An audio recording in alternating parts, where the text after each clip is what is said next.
students coming in and possibly considering OCAD and the art as as a field of study, postgrad or undergrad, what are admission requirements like?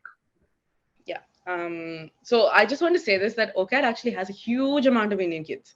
Yeah. And Toronto specifically has a huge amount of Indian kids that I've seen from all over the country. So I do see a lot that has changed. Like people are exploring creative options and things like that. So yeah, the application process was very straightforward in terms of they this was also 7 years ago, so this I might have changed, but basically there was this, like, OCAD was part of the Ontario University's admission process. So they have like a master site where you Mhm. could go in there, and then depending on which university you wanted, they had all the applications in one portal. So you could Okay. technically apply to multiple universities through the same portal.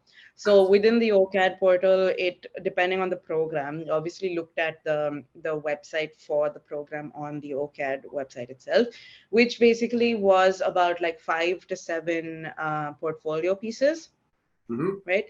Hmm. Um, Exploring different types of media, exploring whatever you have to offer, because Right. basically what they were looking for is individuality.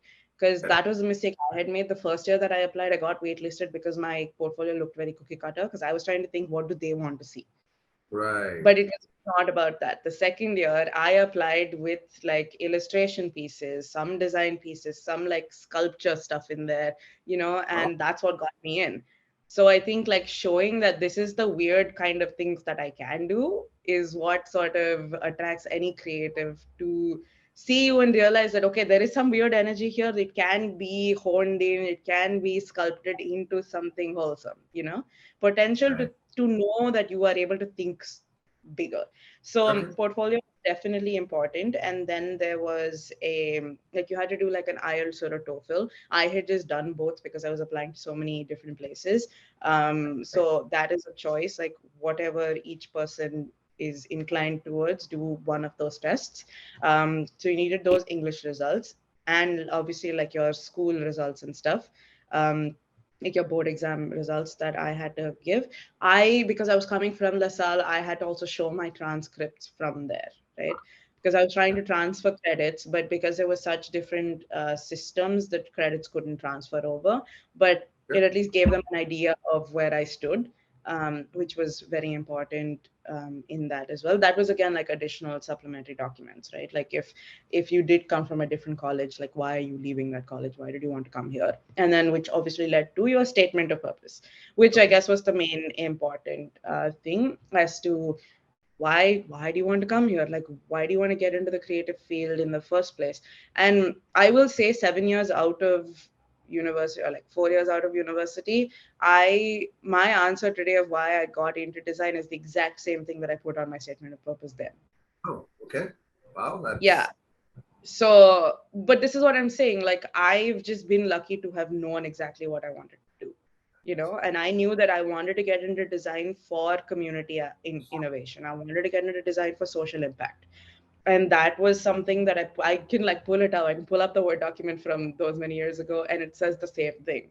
And mhm. so I guess like being grounded to like spend some time finding your truth, spend some time really understanding, do I want to make pretty things, or do I want to make like things that actually have an impact?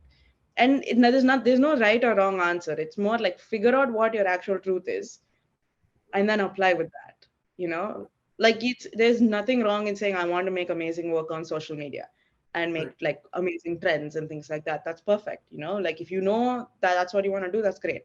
um but I also think that like for people who are still trying to explore different things, it's okay to lead with honesty. I think you'll be more welcomed and more mentored if you're like, I like this, but I like this, but I don't know where this could end up, but I'm willing to explore everything. Like Right. phrasing it with honesty, where this is what I know and this is what I don't know, but this is what I'm willing to learn, will get you further than trying to just be like, yeah, I know everything. This is exactly what I want to do.